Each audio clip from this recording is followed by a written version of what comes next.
नमस्कार and welcome to curiously education. दोस्तों, मैं हूं Prashant Mawani. I hope you all are doing good. आज 3 मार्च 2022 है। आज का पहला क्वेश्चन है, which company has launched Luna video games streaming services in USA?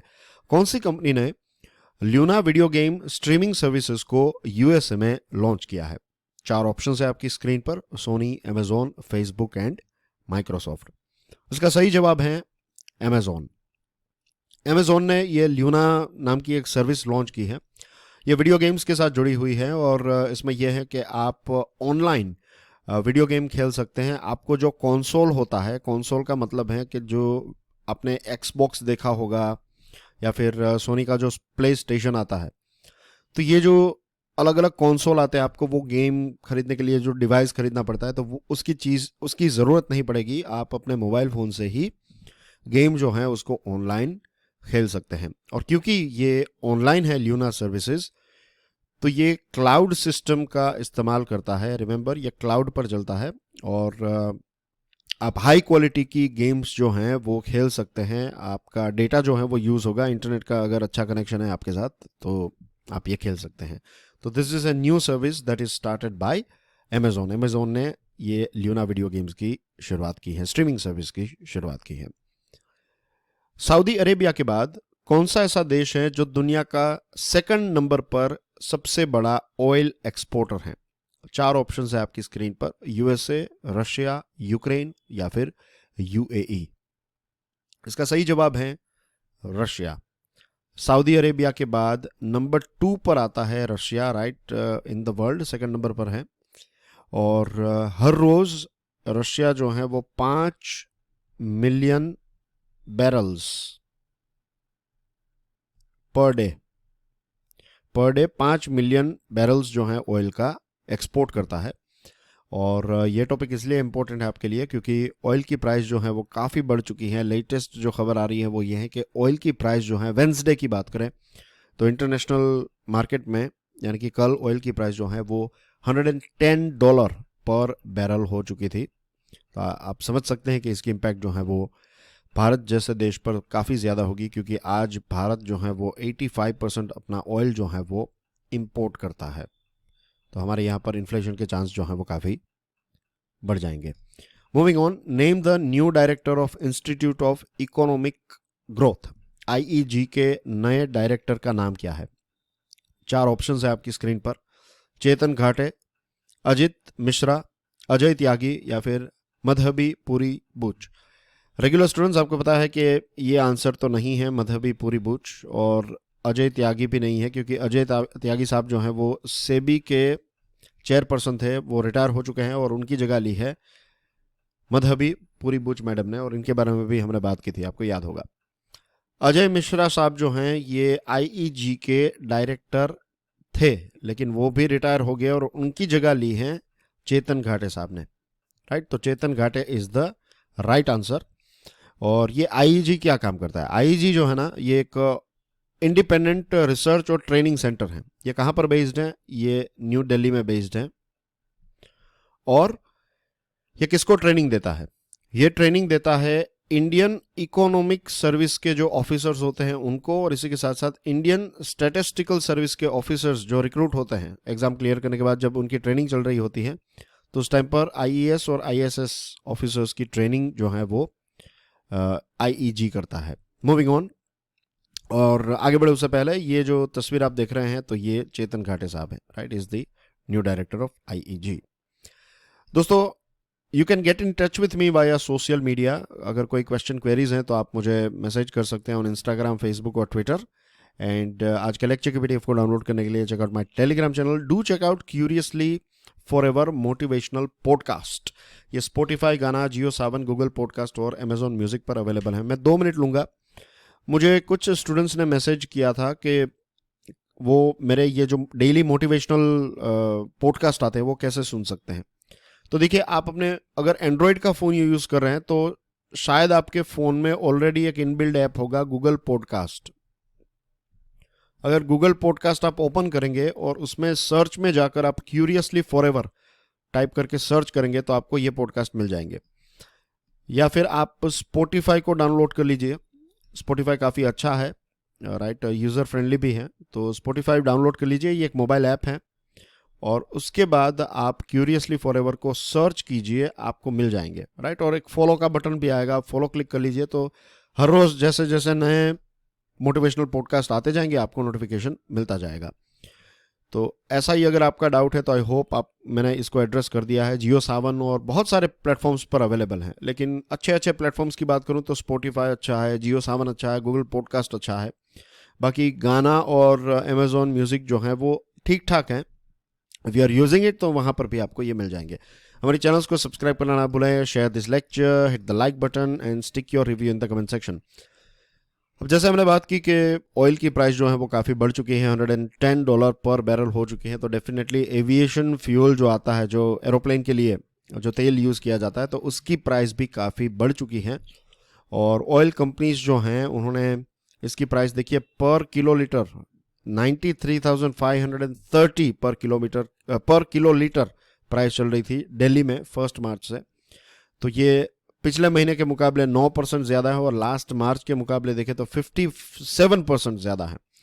तो अब एक तरफ एयरलाइन इंडस्ट्रीज जो हैं वो पेंडेमिक के बाहर निकल रही है और रिकवरी के फेज में है, और दूसरी तरफ ये युद्ध की वजह से ऑयल की प्राइसेस काफ़ी बढ़ चुकी हैं। एक और इंटरेस्टिंग फैक्ट आप देख लीजिए, आई एम श्योर कभी ना कभी आपने ये चीज़ ज़रूर सोची होगी कि एक फ़्लाइट जो होती है तो उसकी टिकट हमें 2,000-3,000 की मिल जाती है, या फिर 4,000 की होती है, तो इतने लोग बैठते हैं, लेट्स से 100 लोग, 125 लोग बैठ जाते हैं, तो फ्यूल का कितना खर्च आता होगा उनको। अब कितनी टैंक होती है उन सारी डिटेल्स में हम नहीं जा रहे हैं, लेकिन आप समझ लीजिए कि 40% जितना जो खर्च है, मान लीजिए कि A to B जाने के लिए अगर 1 लाख रुपए का खर्च होता है, तो 1 लाख में से 40,000 रुपीज़ जो है वो एयरलाइन के लिए सिर्फ फ्यूल का खर्चा होता है, ठीक है। 40% फ्यूल कॉस्ट होता है, उनके ऑपरेटिंग कॉस्ट का 40% जो है वो फ्यूल का खर्चा होता है। तो जब ये बढ़ेगा तो डेफिनेटली प्राइस बढ़ेगी, और जब ऑयल की प्राइस बढ़ी है तो टिकट्स की प्राइस बढ़ेगी, तो डिमांड जो है वो कम होगी, तो इसकी इम्पैक्ट रिकवरी के ऊपर हमें देखने को मिलेगी। और एयरक्राफ्ट इंडस्ट्री के साथ जुड़ी हुई दूसरी इंडस्ट्रीज जैसे कि होटल्स हैं, ट्रैवल एंड टूरिज्म एक्सेट्रा के ऊपर भी एक इम्पैक्ट आएगी। रशियन एयरक्राफ्ट को यूएसए ने अपनी एयर स्पेस में से बैन कर दिया है, बंद कर दिया है, मीन्स आप रशियन एयरक्राफ्ट जो है वो यूएसए नहीं ले जा सकते। Moving on to next topic, LIC IPO। अब LIC IPO के बारे में मैं बहुत ज़्यादा नहीं बताऊंगा क्योंकि ये कोई नया टॉपिक नहीं है। हाँ, इसके साथ जुड़ी हुई एक लेटेस्ट अपडेट है, इसके बारे में आपको पता होना चाहिए, और वो ये है कि ये जो life insurance corporation of India है LIC, तो इसका एक IPO लॉन्च होने वाला था, लेकिन क्योंकि रशिया और यूक्रेन के बीच में कॉन्फ्लिक्ट चल रहा है और इसकी वजह से जो फाइनेंशियल मार्केट है उसमें काफ़ी हमें उतार चढ़ाव देखने को मिल रहे हैं, वॉलेटिलिटी है, तो इसकी वजह से सरकार ने अब ये तय किया है कि इसकी एडवर्टीजमेंट और मार्केटिंग ये सारी चीज़ें स्टार्ट रहेगी, लेकिन IPO जो है वो इस साल नहीं, नेक्स्ट फाइनेंशियल ईयर में इसको लॉन्च किया जाएगा। लाइफ इंश्योरेंस कॉरपोरेशन जो है LIC, ये हमारे देश का सबसे बड़ा लाइफ इंश्योरर है, और सरकार ने 5% अपना जो स्टेक है उसको बेचने की बात जो है वो 13 फरवरी को बताई थी, और ये IPO हमारे देश का सबसे बड़ा IPO होने वाला है। एंड लास्ट वीक एक दूसरी अपडेट भी सरकार ने की, सैटरडे की बात है, सैटरडे को कैबिनेट ने ये डिसीजन लिया कि इंश्योरेंस कंपनी जो होती है तो उसमें ऑटोमेटिक रूट से जो फॉरेन इन्वेस्टमेंट है उसकी लिमिट को 20% कर दिया। मैंने एक प्रश्न भी पूछा था इसको लेकर, अगर उस टाइम पर आपने वो लेक्चर अटेंड नहीं किया था तो लेट मी टेल यू, ये एक बहुत इंपॉर्टेंट इन्फॉर्मेशन है। कई बार इस प्रकार के MCQs जो हैं वो एग्जामिनेशन में पूछे गए हैं कि सरकार ने ऑटोमेटिक रूट से फॉरेन डायरेक्ट इन्वेस्टमेंट की लिमिट डिफेंस में कितनी की है, तो इंश्योरेंस सेक्टर में अगर पूछा जाए तो लेटेस्ट आंकड़ा है 20% डिफेंस सप्लाईज। हम सब जानते हैं कि रशिया जो है वो आज भी डिफेंस की बात करें तो सबसे बड़ा डिफेंस सप्लायर है भारत का, और रशिया ने ये एक आश्वासन दिया है भारत को कि जो डिफेंस के प्रोडक्ट्स हम उनसे खरीद रहे हैं तो वेस्टर्न सैंक्शंस के बाद ये प्रोडक्ट्स की सप्लाई में किसी भी प्रकार का इश्यू जो है वो नहीं होगा। इसका एक अल्टरनेटिव मैकेनिज्म ढूंढा जाएगा, यानी कि एक अलग से एक रास्ता तय किया जाएगा, कुछ बीच का रास्ता निकाला जाएगा जिससे भारत को डिफेंस के प्रोडक्ट्स जो हैं वो रशिया से मिलते रहें। S-400 एयर डिफेंस सिस्टम जो हैं वो भारत ने ख़रीद ली हैं। इनफैक्ट एयरफोर्स के पास ऑलरेडी फर्स्ट बैच जो हैं S-400 की वो आ चुकी हैं। इसके स्पेयर पार्ट्स और दूसरी सारी चीज़ें जो हैं वो अब आने वाली हैं और नेक्स्ट बैच में हमें कुछ और S-400 सिस्टम्स जो हैं वो मिलेगी। हाउ इट वर्क्स, ये एक प्रकार का ट्रक है। यहाँ पर आप देख सकते हैं कि मिसाइल्स हैं और कोई भी एक एयरक्राफ्ट अगर हमारी एयर स्पेस में बिना पूछे एंटर हो जाता है तो अगर हमने इसको ऑटोमेटिक पर सेट किया है तो ऑटोमेटिकली एक मिसाइल जो है वो छूट जाएगी और 400 किलोमीटर का जो स्क्वायर किलोमीटर का एरिया है उसमें कोई भी ऐसा एयरक्राफ्ट हमारी एयर स्पेस में आ गया तो ये मिसाइल ऑटोमेटिकली जाकर उसको डिस्ट्रॉय कर देगी। तो it is considered as one of the best air defence system in the world. और एयरफोर्स जो हैं उसका कहना ये आज भी हमारे देश की जो एयरफोर्स हैं ये सुकोई 30 MKI और मिग सीरीज़ के एयरक्राफ्ट यूज़ कर रही है और इसके बहुत सारे स्पेयर पार्ट्स जो हैं वो आज भी रशिया से आते हैं और क्योंकि ये रशियन ओरिजिन है तो हम चाहते हैं कि इसमें किसी भी प्रकार की डिफ़िकल्टीज़ सप्लाईज़ में डिफ़िकल्टीज़ ना हो। आज के अगर फाइनेंशियल न्यूज़ को आप देखेंगे तो इतनी कोई ख़ास दूसरी खबरें थी नहीं। ये सबसे इम्पोर्टेंट चीज़ें जो थी वो मैंने आज आपके साथ शेयर की हैं। और कई बार ऐसा होता है कि आपको उतनी सारी क्वांटिटी वाइज खबरें नहीं मिलती हैं, लेकिन क्वालिटी के साथ कभी भी कॉम्प्रोमाइज़ मैं नहीं करता हूँ।